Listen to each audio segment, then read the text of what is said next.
अस्सलाम वालेकुम, मैं हूँ मारिया उस्मान और आप देख रहे हैं मारियाज़ किचन। आज मैं आपके लिए टमाटर की चटनी की रेसिपी लेके आई हूँ और साथ में बहुत ही चटपटी भी लगती है। तो चलिए, यहाँ पे मैंने हाफ़ केजी टमाटर ले लिए हैं। इनको मैं अच्छे से कट कर लूँगी। दो दो पीसेस में इनको कट कर लूँगी, सब टमाटरों को ऐसे ही।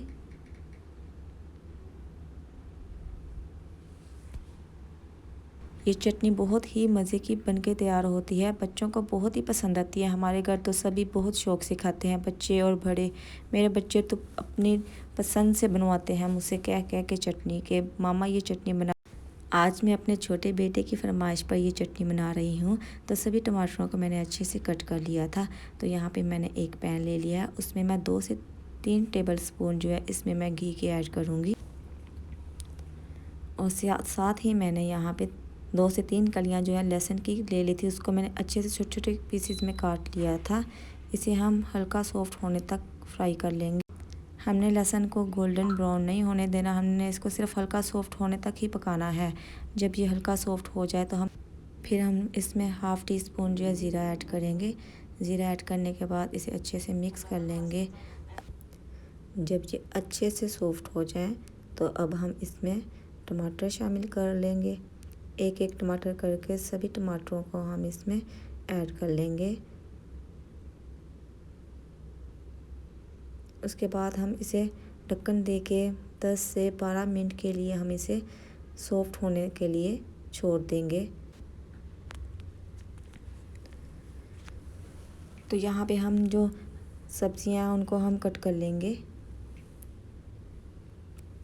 यहाँ पे मैंने एक मीडियम साइज़ का प्याज ले लिया है और 2 हरी मिर्च ले ली हैं और पुदीना और साथ में हरा धनिया और साथ में एक लेमन ले लिया।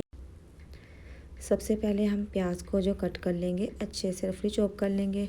उसके बाद जो हमने हरा धनिया रखा हुआ था उसको अच्छे से बारीक बारीक काट लेंगे। उसके बाद हम पुदीने के भी इसी तरह छोटे छोटे पीस कर लेंगे। हरी मिर्चें जो हमने रखी हुई थी उनको भी हम रफली चॉप कर लेंगे। उसके बाद हमने जो खीरा अपना रखा हुआ था उसको भी इसी तरीके से हम काट लेंगे। खीरे को काटने के बाद अब हमने जो टमाटर रखे हुए थे सॉफ्ट होने के लिए उनको देख लेंगे कि उनमें अभी कितनी कसर बाकी है। टमाटर हमारे बिल्कुल सॉफ्ट हो चुके हैं। अब हम इनके ऊपर से जो छिलके हैं वो हटा लेंगे चिमटे की मदद से। यहाँ पे मैंने सभी छिलकों को हटा लिया है।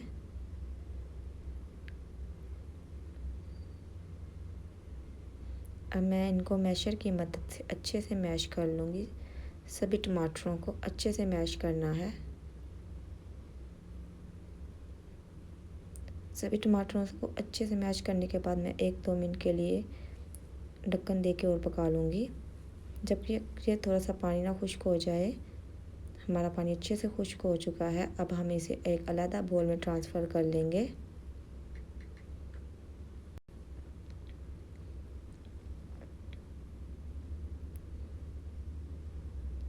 अब हमने जो सब्जियां कट के रखी हुई थी सभी को ऐड कर लेंगे। सभी सब्जियां ऐड करने के बाद अब हम इसमें डालेंगे 1/4 टीस्पून कुटी लाल मिर्च, 1/4 टीस्पून कश्मीरी लाल मिर्च, 1 टीस्पून ही इसमें हम चाट मसाला शामिल करेंगे और 1 टीस्पून ही हम इसमें भुना हुआ ज़ीरा पाउडर ऐड करेंगे और साथ में हम एक लेमन जूस इसमें शामिल करेंगे। और इसके बाद 1 टेबलस्पून जो है हम इसमें शुगर पाउडर ऐड करेंगे और हाफ़ टी स्पून ही हम इसमें जो है नमक शामिल करेंगे। नमक, ये सब चीज़ें शामिल करने के बाद हम इसे अच्छे से मिक्स कर लेंगे। अगर आपको मेरी वीडियो पसंद आई हो तो लाइक करें, कमेंट करें और सब्सक्राइब करना मत भूलिएगा। मिलते हैं एक नई वीडियो के साथ, तब तक के लिए अल्लाह हाफ़िज़।